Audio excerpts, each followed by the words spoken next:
Hello and welcome, Arathix here, and this week I've got a more general city update to cover. So I've got a few sort of smaller things all going on in different parts of the city, and I'm waiting on pieces. So some of this will depend on what pieces arrive this week. I'm hoping we'll get quite a few of them so I can continue.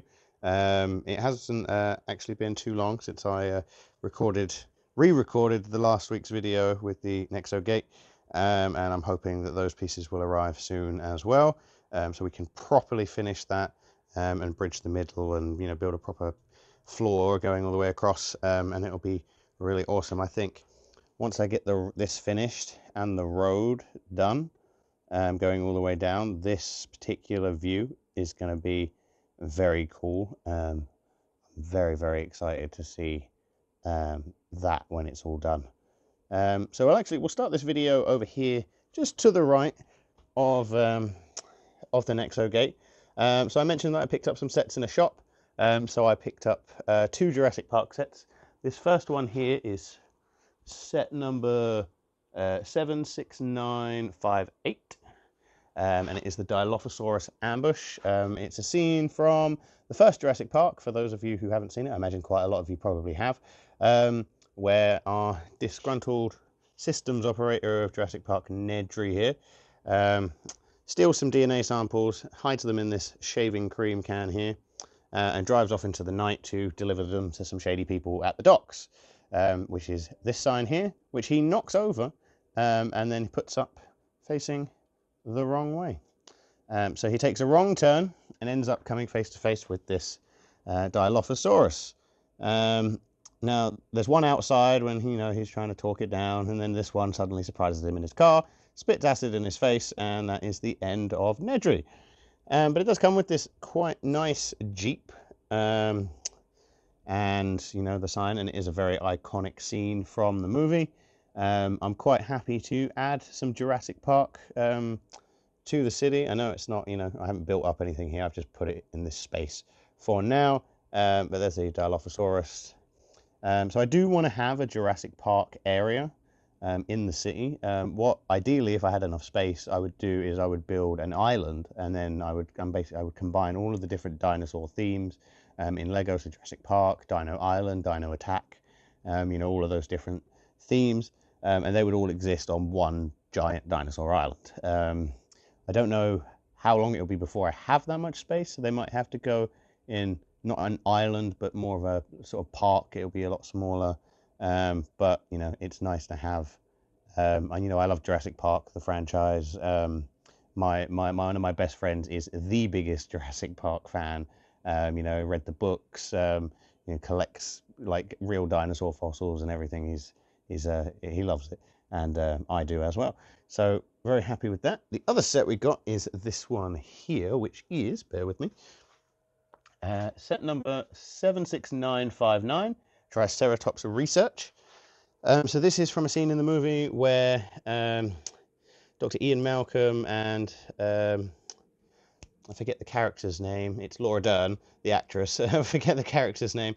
They come across a sick Triceratops while driving around the park, and then she investigates the poop, and that's pretty much the scene. That's how they discover that there's something wrong with the dinosaurs on the island, and yeah, starts to tip the scales of excitement into worry and concern. So he actually can pull off the top of the poop and find the berries inside, just like in the movie, and we get this nice Triceratops figure.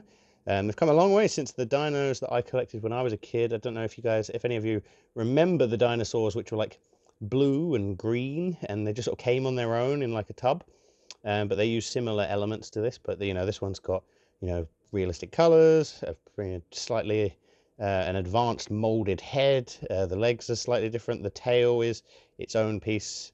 The dinosaurs that I'm referencing were very modular, so like you could mix and match them, you could make new dinosaurs, but this one is definitely a Triceratops.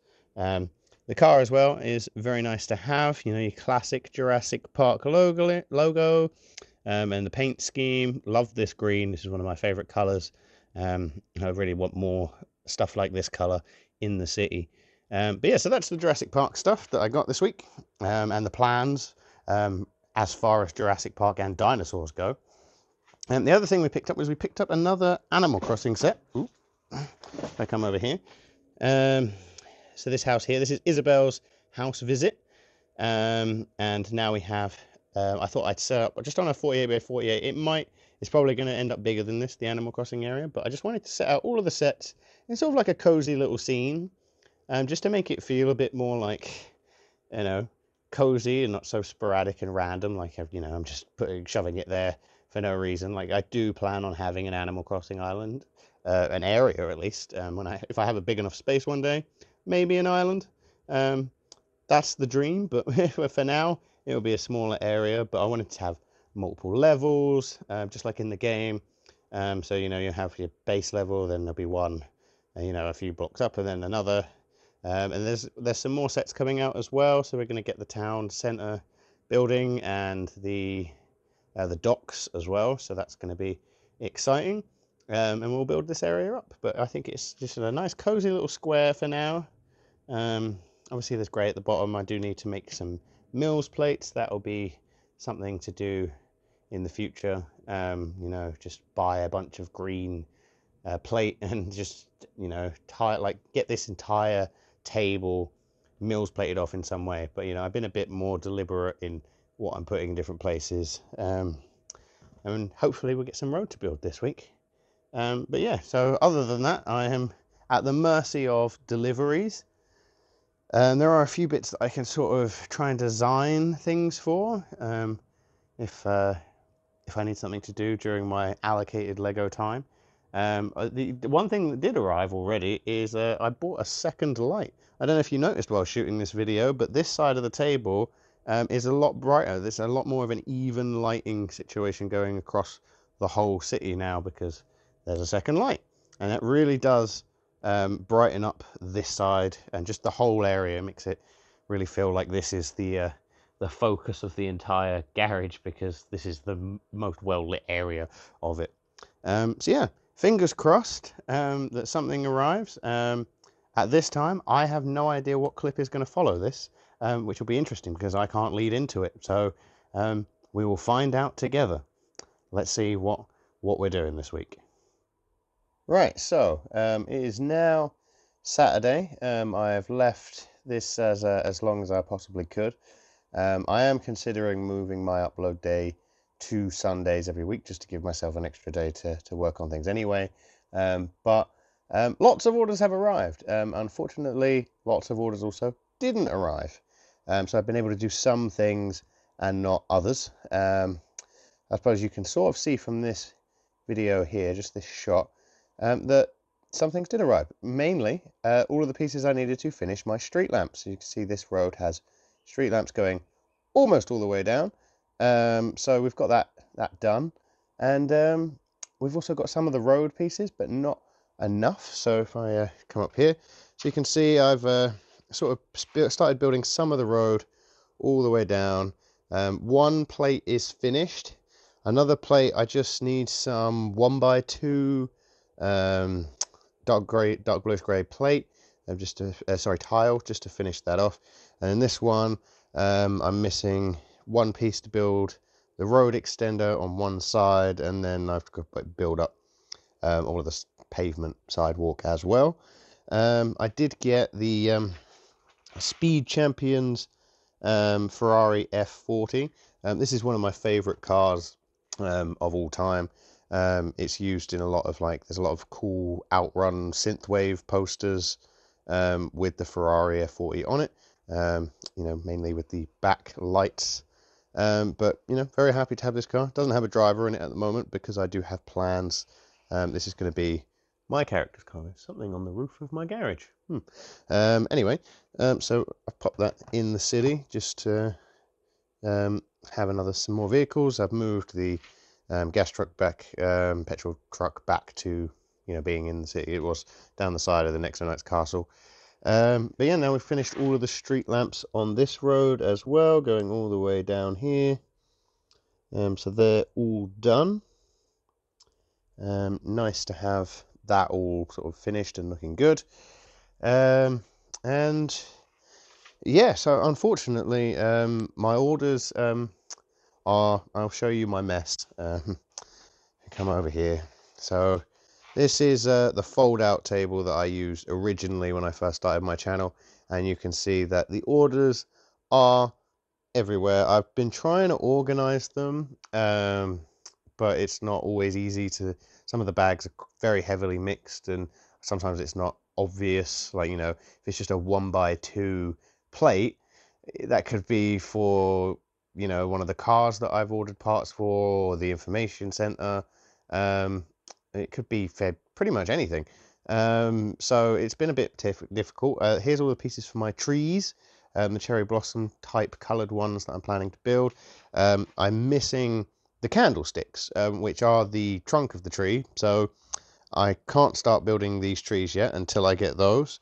I need all of the pieces for the cars that they're rebrickable models. I will credit them, the builders, the designers, when I build them and show them off. But I've got 2 rebrickable cars that I've ordered parts for. Can't build them until I get all the parts, so it's hard to motivate myself to properly sort them. I find that I'm probably just going to get up the instructions, start building them with the mixed pieces, and then go from there. And someone's decided to start using a drill near me. Brilliant. So we'll try and finish this video off. Some seller did send me these sweet bags with the pieces in, which I made of paper. And so I've got to be careful with those. Not easy to see what's in them. Obviously, you have to open them and check. So my advice is, if you're going to be ordering parts for multiple mocks at the same time, I would order them individually as mocks, so that you might get 3 orders, and those 3 orders are going to be for one car, and then you'll have another block of 3 orders that is another car. I combined 3 mocks, 2 rebrickable model cars, a mock, pieces that I just needed, like the street lamps and pieces for the Nexo gate, as well as minifigure parts, minifigures in general, and I put them all in the same wish list and combined them all into one big order to try and save myself money on delivery. And it's just ended up being a bit of a pain, I'm not going to lie. So I wouldn't recommend doing it that way. But we'll finish off the video just by showing off a couple of the minifigures that I got. So I got some of the series 20, I think they're series 26, the space minifigures. So the one I really wanted to get was the Ice Planet minifigure. I really love Ice Planet, and I can't wait to build what I'm calling it is a satellite mock, because it's on a different planet. It won't be attached to the city on the tables. It will have like its own separate table display. I'm going to build a little Ice Planet mock, so I'll be buying lots more of these. And the little penguin, I mean, that is just amazingly cool. Penguins are my favorite animal. Emperor penguins, I absolutely love them. So to have this little robot Ice Planet penguin with his little serious mask, he just looks like he's ready to absolutely mess some stuff up. But very happy to have that. And we have the hero girl with sort of like the little robot dog. Again, that's quite cool. I do really like her as well. We got the M-Tron figure, just because I wanted to add some M-Tron into the city. So happy to have him. I'm not entirely sure what the box he comes with is. I'll have to look him up on Wikipedia and see if there's any information about that. Now, I was supposed to get the Blacktron mutant as well, but the seller accidentally sent me this astronaut. I've already contacted the seller. They're going to send me out the Blacktron mutant. They haven't asked for this one back, so they have been very cool about that. I'm going to give them good feedback, because that is, in my opinion, good customer service. They've made a mistake and they're fixing it, and they're not even asking me to return this, which would cost me money to send this back. So I think that's the right thing to do, and really happy with the way that seller handled things. And I'm happy to have this little astronaut as well. I mean, it's sort of like your classic space more realistic astronaut. With these are the sort of I can't remember what they're called, the EVA, I think, like backpack. It's just a way of, I think you might have seen it in films like Gravity, where they get little puffs of air, propel them through space. But very happy to have all of these four. I am looking to collect all of Series 26. I love all of the space minifigures. I really want to get the alien tourist with the camera, put him in the city, taking pictures of things. It'll be a blast, and then getting some mocks built up. M-Tron will eventually have their own little either building, or they'll be part of a building. They'll have some vehicles in the city. Ice Planet will have its own mock, and Blacktron obviously is a big part of the city, so they'll have a base of sorts. I want them to have like a starport with a spaceship ready to launch, and lots of Blacktron soldiers, and have heavy presence in this world. But we'll end on this penguin here. If I can focus on him. Focus on the penguin. There we go. And yeah, I hope you've enjoyed this little update. Hopefully next week more of my pieces will arrive, and I can fully finish one of the mocks and things that I've ordered parts for. And until then, stay cool, keep building, and I'll see you next time.